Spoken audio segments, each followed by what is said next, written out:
Welcome back. All right, some news of the day for all you fine people on the internet for your Monday, February the 12th. And yes, I like this jersey quite a bit, actually. All right, so Hertl, he is going to be out at least a few weeks. He had knee surgery. Hertl will be out at least for a few weeks for San Jose. We'll see what the exact timeline is soon, I would imagine, but all the best to him in his recovery.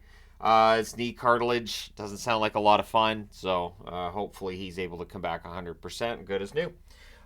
So Washington, of course, there's been talk of them moving their arena, right? Alexandria and all that fun stuff. It looks like there's some government issues that need to be cleared up before it's going to go through. It's always tricky when you have a governor of one party and the party that's running the House is the other party. You kind of have to work together. Doesn't sound like this has happened as of yet, so they're going to need to sit down and hammer something out here. It does look like the bill to start this process might be dead in the water right now, and it is something to keep in mind when trying to build a new arena. If it involves any kind of government deal, then you're always going to be saying we think we should, and we're pretty sure, but not necessarily 100% certain it's going to happen. So it'll be interesting because this project has been controversial since it was announced. And so the fact that now it might get caught up in red tape, I don't think that's going to make any of the controversy go away. So we'll see what happens. Again, it's not a big move for the Capitals if this arena goes through, but it is definitely not something that everybody supports the idea behind it and the money going towards it. So we'll see what happens with the Caps and whether or not they do end up moving. I know ownership wants to, and again, the governor supports it, but it is still possible that doesn't necessarily go through. So the Vancouver Canucks officially put Soucy on IR today in order to make room that they could call up Jet Wu. Got my fingers crossed in this one. Jet Wu has played quite well for the Abbotsford Canucks. I've hoped that he would get a chance to come up and play. And so he gets that, and he's our daughter's favorite player as well, because what's more fun to say than Wu? So hoping he plays well, and I'm hoping he gets a goal in a game in Vancouver so that we could hear that from the crowd. But either way, the Canucks do need Soucy back as soon as possible. But in the meantime, if we get a chance to see what Wu can do at the NHL level, great. And up front, before the end of the season, I hope Baines gets the same opportunity from the Canucks, but we'll see. All right, so back to Toronto. Wall is at practice for the first time since injury. That's good news. Also, Giordano, who missed yesterday's practice, back at practice today. And Kampf is at practice as well. Kampf, remember, was seen as, he won't be back the first week, and then he's day-to-day after that. That would seem to be the case. So Kampf could potentially play in their next game. We'll see. Giordano, I would think, is likely to play the next game. We know Riley's going to be out for a while. I don't have Ryan Reeves' name on the board. Reeves came out today and said it was totally understandable what Morgan Riley did there, and we're into this whole debate once again regarding codes and what you're allowed and not allowed to do on the ice. And it's bewildering to me. It is. It's sort of bewildering to me, and it may require its own video at some point today just to get into that discussion a little bit. At any rate, you guys can let me know your thoughts on that. 3 stars of the week this week. Jacob Markstrom, the number 1 star in the NHL. He went 3-0 for the Flames with a .939 save percentage. That'll definitely get you first star of the week. Bobrovsky was 2-0. He had a .966 save percentage. Also had a shutout in there. Bobrovsky's playing quite well. Florida playing really well.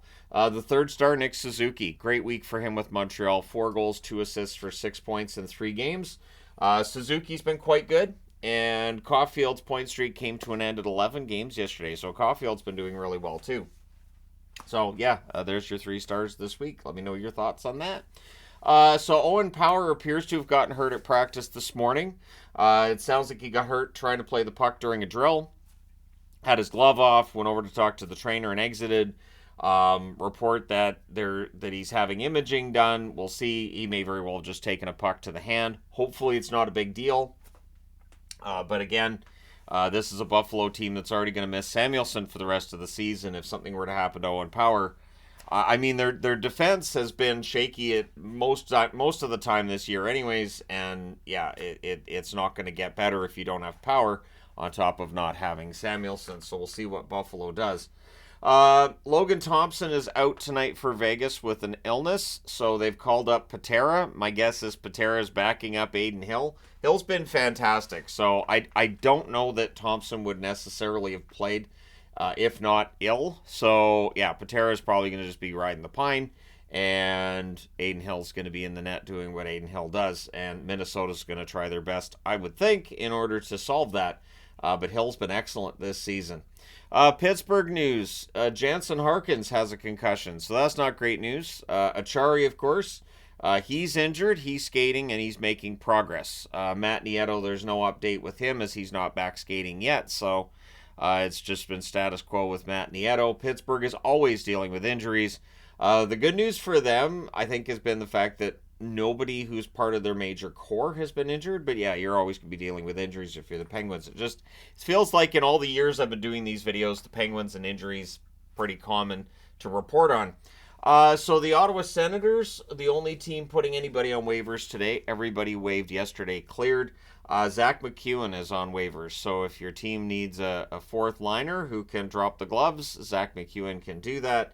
I would anticipate he probably clears waivers and ends up being sent down to Belleville, but we'll see. Also, Jason York talking about, the fact that there's a lot of Maple Leaf fans in Ottawa that cheer for the Leafs during Ottawa games. And so he understands why Ridley Gregg fired that puck into an empty net. He feels that was more of a middle finger towards the fans that were cheering for the Leafs in attendance, rather than actually directed towards the Leafs at all. And that honestly does track. There have been times this year where teams just, and I know it's seen as poor sportsmanship, but teams really seem to enjoy beating Toronto. They don't seem to have much trouble getting up for games against Toronto, against a defending Stanley Cup champion, which this year is Vegas, or Boston. Boston seems to be the other one that teams always seem to get up for, playing against and have that drive. And so it's definitely worthy of discussion, and it can be aggravating to sit down in your home arena and most of the fans around you are cheering for the other team. Now, I full transparency, have I worn a Dallas jersey to Vancouver for a game between Dallas and Vancouver? Yes. Have I worn a Boston jersey in attendance for a Boston-Vancouver game? Also, yes. I've also worn Vancouver jerseys to games against Dallas in Vancouver, as well as Vancouver games against Boston. It has happened. So it depends on, I've talked about this before, it depends on the circumstance going into the game. But I don't jump up and cheer and get obnoxious, though. That's one thing. But I don't generally do that anyways.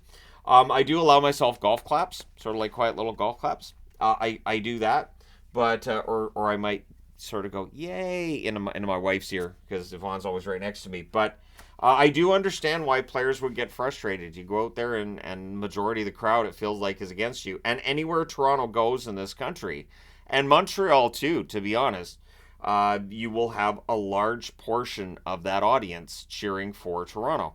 And I know it happens in the U.S. as well. And it's one of those interesting things. Does it fire up Toronto more, having their own fans in attendance, or does it fire up the other team going, can you believe all these blue jerseys in attendance for this game? Let's keep them quiet. So I definitely think there's something to that. And at any rate, there's a video idea I've got percolating up in my noggin here, and we'll see if I spit that out at some point today. But yeah, so I get it. I totally get it. I also understand why fans don't like the whole slap shot into the empty net thing. I think the code at times is odd, and it's kind of, I don't know, the code's changed from where it was 20 years ago, and I feel like it's going to continue to change. And you're going to be dragging some fans and some players along for the ride too. Anyways, so let me know your thoughts on that topic.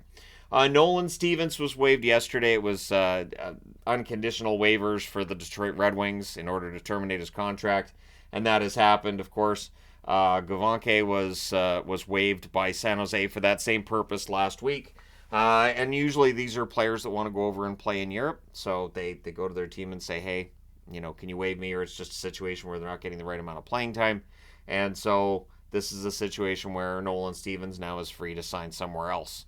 rather than in North America, or maybe an ECHL team, AHL team, wherever he wants to go. All the best of luck to him. So let me know your thoughts again in the comment section below. Don't forget to hit like and subscribe if you're browsing your way through. You just happened upon this video or just because you feel like it. Thank you guys so much for all your support. I will talk to you again soon.